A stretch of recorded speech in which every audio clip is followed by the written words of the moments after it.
Friends, welcome to my channel. આજે અમે બાલભવન ગયા હતા અને ત્યાં અમે શું કર્યું તેના વિશે ચાલો જણાવું. સૌથી પહેલાં લંડન સ્ટ્રીટની થીમ ઉપર બનાવેલા રાજકોટ લોકમેળા 2025માં અમે ખૂબ સારું શોપિંગ કર્યું. પછી મેળાને એક્સપ્લોર કરીને ગાર્ડનના એરિયા તરફ ગયા. ત્યાં અમે બાળકોને ખૂબ સારી રાઇડ્સમાં મસ્તી કરાવી અને અમે પણ મસ્તી કરી. ત્યારબાદ ખૂબ જ ટેસ્ટી એવી ઘરેથી લઈ ગયા હતા તે ભેળ બનાવી અને ટેસ્ટી ભેળની અને કોલ્ડ ડ્રિંક્સની પાણીપુરીની પાર્ટી કરી. તો ચાલો વિડીયોને શરૂ કરીએ. અમે આવી ગયા છે બાલભવન મારા મોટા સિસ્ટર અને એમની ફેમિલી તથા મારા ભાભી સાથે અને બચ્ચા પાર્ટી સાથે. તો એન્ટ્રી ગેટ પરથી ટિકિટ લઈ અને અમે આવી ગયા છે લંડન સ્ટ્રીટની આ થીમવાળા બાલભવનના મેળામાં. તો એન્ટ્રી કરતાની સાથે જ લંડનમાં હોય એ ટાઈપના રોડ રસ્તાવાળા આખા થીમના આવા મોટા મોટા પોસ્ટર લગાડેલા છે અને આ રીતની સ્ટ્રીટ બનાવેલી છે. તમે રાતે આવશો તો આ લેમ્પ અને લાઇટિંગથી વધારે સુંદર લાગશે. પણ અમારે બચ્ચા પાર્ટીને રમાડવા હતા એ રીતે અમે સાંજના ટાઈમનો પ્રોગ્રામ કર્યો હતો. બંને સાઈડ તમે જોઈ શકો છો બધા જ એન્જોય કરી રહ્યા છે. લંડન સ્ટ્રીટની થીમ ઉપર બનેલા આ સરસ મજાના વોલ સાથે ફોટો પડાવી રહ્યા છે. સ્ટ્રીટમાં ઊભા રહીને લંડનની મજા લઈ રહ્યા છે. મસ્ત મસ્ત આ ટાઈપના સેલ્ફી પોઈન્ટ ઊભા કરેલા છે અને બધા ત્યાં ખૂબ જ સરસ જોઈ અને યાદી કલેક્ટ કરી રહ્યા છે. જેમ કે અમે એક આ યાદી કલેક્ટ કરી છે, તમે જોઈ શકો છો. હવે ત્યાં પૂરું થતાની સાથે જ શોપિંગ માટેના આ ટાઈપના સ્ટોલ ઊભા કરવામાં આવ્યા છે. મોટા મોટા પંડાલ ઊભા કરવામાં આવ્યા છે. તેમાં ખૂબ જ વસ્તુઓ બધી ટાઈપની મળી રહે છે. ગર્લ્સને લગતી, બાળકોને લગતી તમામ કપડાં, જ્વેલરી આવી ગયા છે અમારા નીલુભાઈ ઢીંગલીને લઈને. ખૂબ જ સરસ અમે બધા સ્ટોલ નિહાળ્યા. ત્યારબાદ અહીંયા બુક સ્ટોલ પણ હતો. તમે જોઈ શકો કેટલી સુંદર સુંદર કાચની બંગડીઓ, પાટલાઓ પણ તમે જોઈ શકો છો.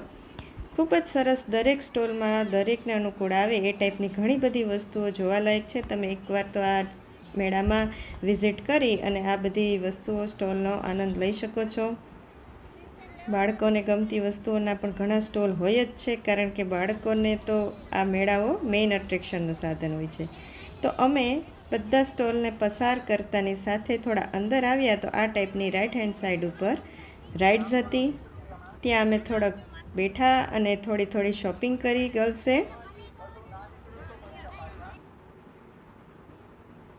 આ ટાઈપની રાઇડ્સ પણ છે ત્યાં.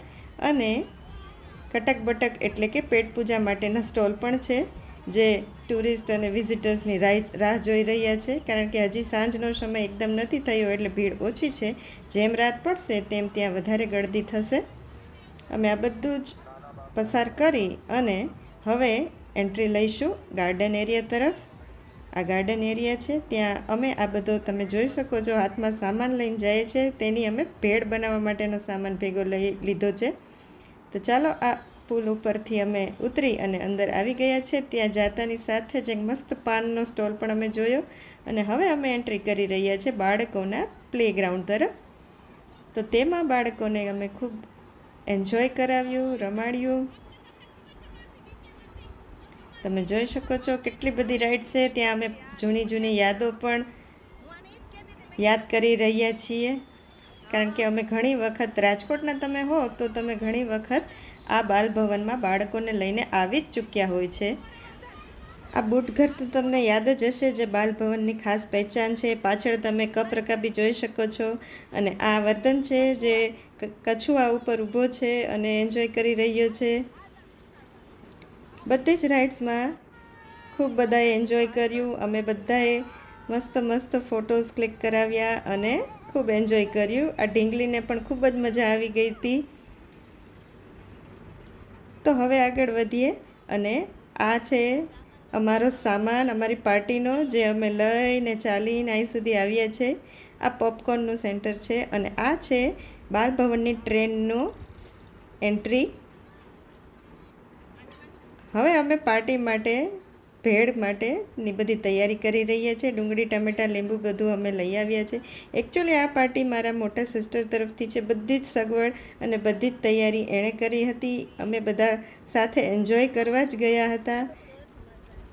ભેળ ખૂબ જ મસ્ત તૈયારી સાથે એ લઈને આવી હતી અને ત્યાં જઈ અને અમે બધી જ સામગ્રીઓ મિક્સ કરી ચણા બટેટા પણ બાફીને લઈ આવેલા હતા.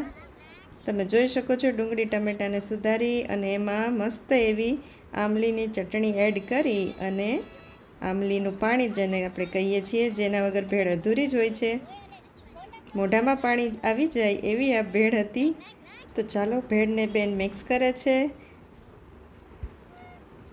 અને હવે આપણે આગળ વધીએ.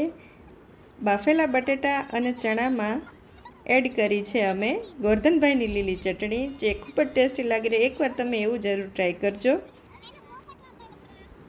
તો ખૂબ જ મસ્તી અને મજા કરતાં કરતાં અમે ભેળ બનાવી અને ખાધી પણ ખરા. તમે જોઈ શકો છો અમારી ભેળ તૈયાર છે, રેડી ટુ ઈટ. અને સાથે કોલ્ડ ડ્રિંક્સ, બિસ્કિટ્સ અને પાણીપુરીની મજા લીધી અમે અને ખૂબ એન્જોય કરીએ છીએ. શું લાગે છે, તમે લોકો આવી રીતે ગાર્ડનમાં કે ક્યાંય જાઓ બાળકો સાથે તો શું નાસ્તો લઈ જાઓ છો એ તમે કોમેન્ટમાં જરૂરથી જણાવજો. ભેળ છે એ સૌની હોટ ફેવરેટ હોય છે, કારણ કે એ આસાનીથી બની જાય છે અને બધાને ભાવતી પણ હોય છે. તમે જોઈ શકો છો અમે આવી રીતે મજા માણી ભેળની અને બાલભવનની. તમે ક્યાંથી આ વિડીયો જુઓ છો જરૂરથી કોમેન્ટ કરજો. તો હવે ટાઈમ થઈ ગયો છે ઘરે જવાનો, તો ચાલીએ મળીએ એક નવા વિડીયોમાં. હવે અમે એક્ઝિટ કરી રહ્યા છીએ. આ વિડીયો તમને ગમ્યો હોય તો લાઈક શેર જરૂર કરજો અને ચેનલ ઉપર નવા હો તો સબસ્ક્રાઈબ જરૂર કરજો, કારણ કે કુકિંગથી હટકે ક્યારેક એક વ્લોગ બનાવવાનું મન થાય છે ત્યારે હું આવી રીતે વ્લોગ બનાવું છું. અગર તમને ગમતું હોય તો ચેનલને જરૂરથી સબસ્ક્રાઈબ કરજો. મળીએ એક નવા વિડીયોમાં. ત્યાં સુધી બાય બાય, જય શ્રી કૃષ્ણ.